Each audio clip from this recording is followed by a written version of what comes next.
At the beginning of every season, each team has a set of expectations from the fans, media, whoever. And about halfway through the year, we could actually see, did these teams go beyond expectation or did they really not lived up to those expectations? Now, this video, we're going to be putting a spotlight on those teams that have not really lived up to those expectations. Basically, what I'm saying is what teams have been absolutely horrible this season and should be relegated to the AHL. Basically what I'm saying. All jokes aside, guys, obviously, these are teams here that have not been playing to their level that we know they can. So let's see what teams those are. Also, guys, make sure to play along down below in the comment section. Who do you think has not lived up to the expectations? How's your team doing? All that kind of stuff. Make sure to leave a like and subscribe while you're down there. Let's do this. All right, guys, I'm going to try to make this as quick as possible so you don't have to stare at my face all day. So the first team here, I feel like it's going to be pretty obvious, guys. It's going to have to be the Minnesota Wild. And yes, it's not all their fault. They're not just playing bad hockey. They're having a lot of injuries. Their coach just got fired. There's a lot of things going on in this organization. They just can't stay healthy, man. Kaprizov, their best player, cannot put the puck in the net. A lot of things are going on here. Let's look at Cap Friendly. It's the best website of all time for NHL. Let's look at the Minnesota Wild and see what's going on here, guys. Let's look at their LTIR. That's the first thing, guys. A lot of their players are hurt for long term. Kirill Kaprizov, obviously, like I said before, he's hurt and is not good at all for the team. Best player, obviously, he wasn't performing well anyway. The 70 points he had, I do not think it was that many at all. He has, I mean, okay, 34 in 34 games, that's really good. But obviously, Kaprizov, he needs to carry the team. He needs to put the puck in the net. He needs more than just some apples, right?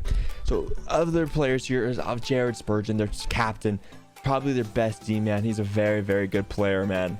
It's definitely not good. I mean, he's unreal, man. He's a leader back there, and they definitely need in there. And also, Philip Gustafsson, guys, good goalie from last season. Obviously, they had a good goalie duo last year with him and Fleury, but now Fleury is taking the reign. Fleury isn't playing the greatest. Obviously, he's 39 years old. You can't expect too much from the guy, but we all love Flower, man. We all love Flower, but big injuries for the Wild. That is definitely part of it. Obviously, there's Jonas Brodin as well.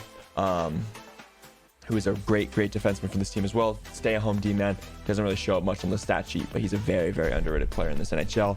But Wild, man, they obviously fired Dean Evason, and actually they played really good hockey. They won a lot of games right after that, but now they're back in a slump. They can't stay healthy, and the Wilds just can't. They just can't get any luck, man. They really can't get any luck.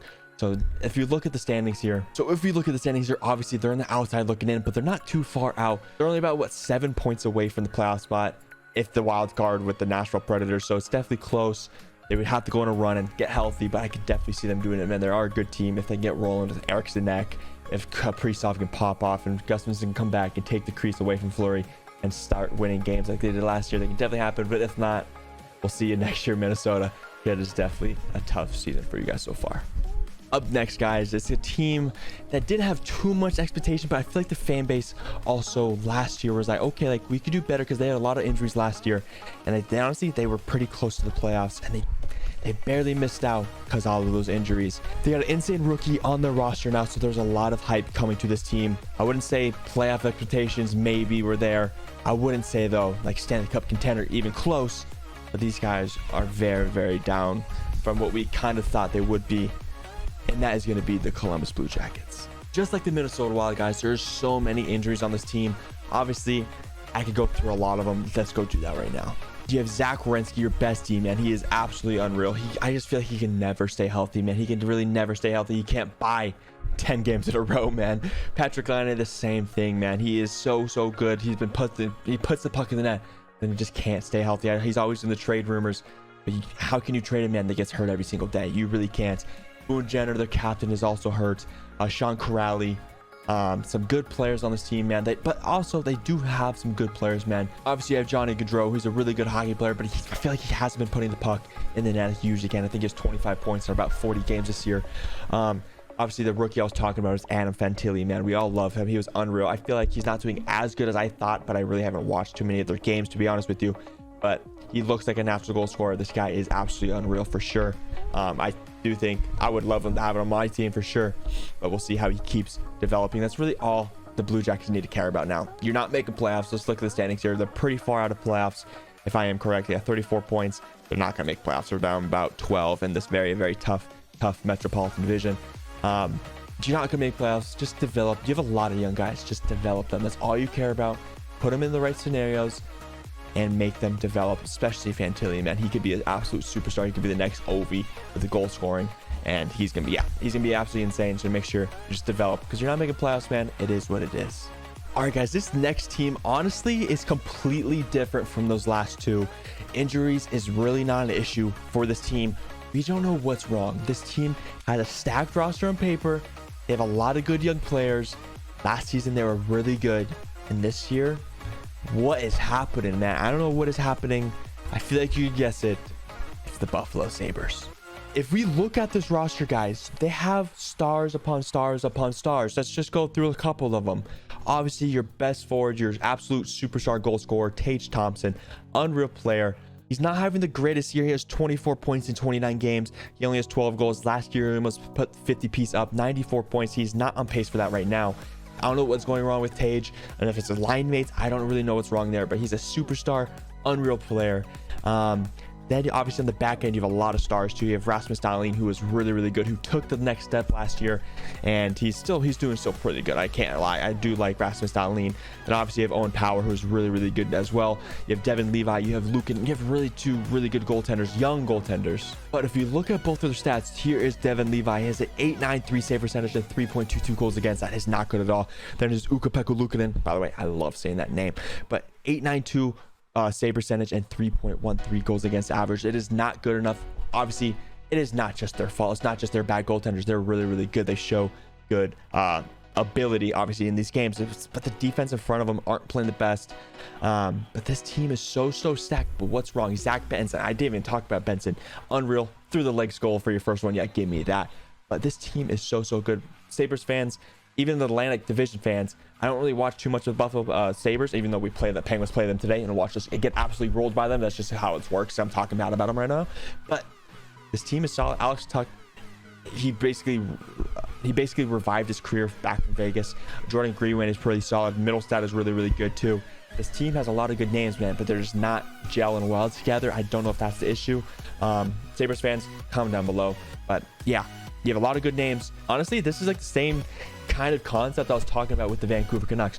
A lot of good players on paper, and they just didn't. It's like the buy-in, if it's the coach. Because right when the Vancouver Canucks got talking, man, not right away, obviously they didn't make playoffs last year, but their full offseason with talking, man, they're different, very good team. They bought in different schemes. This team needs that, I feel like. So I don't know what's going on in Buffalo, but they have a lot of good players, and they should not be second to last in the Atlantic. I think 36 points.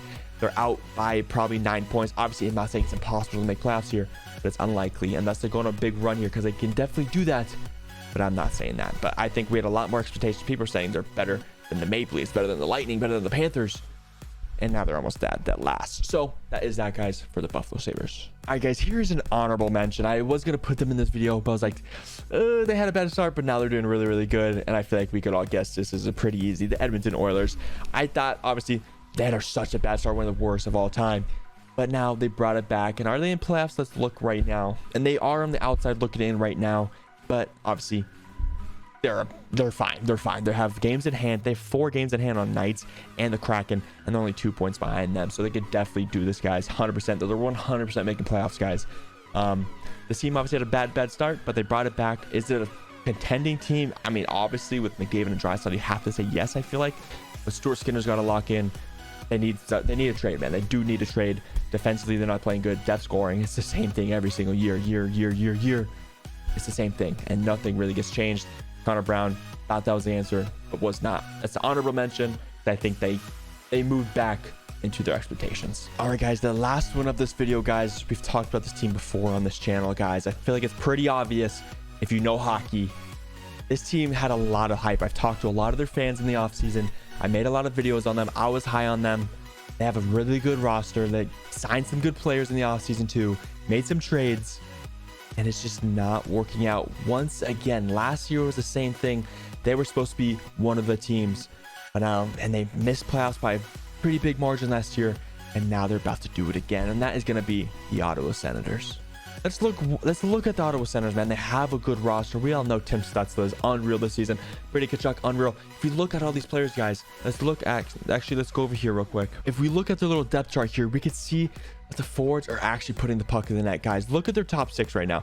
27 points, 20 points, 30, 24, 34, 31, points is unreal for the top six. They're putting the puck in. Obviously, bottom six is not doing great, but the third line, it's not terrible. It's not terrible. You would like a little more, especially on the fourth line too. You would like a little more, but it is what it is.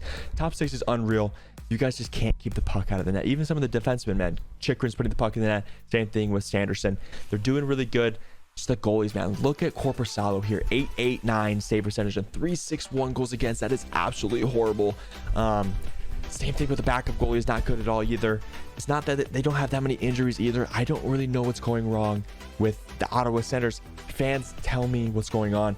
I feel like the fans aren't even showing up to the games. There's what, like 70% every time. Like, that's horrible, man.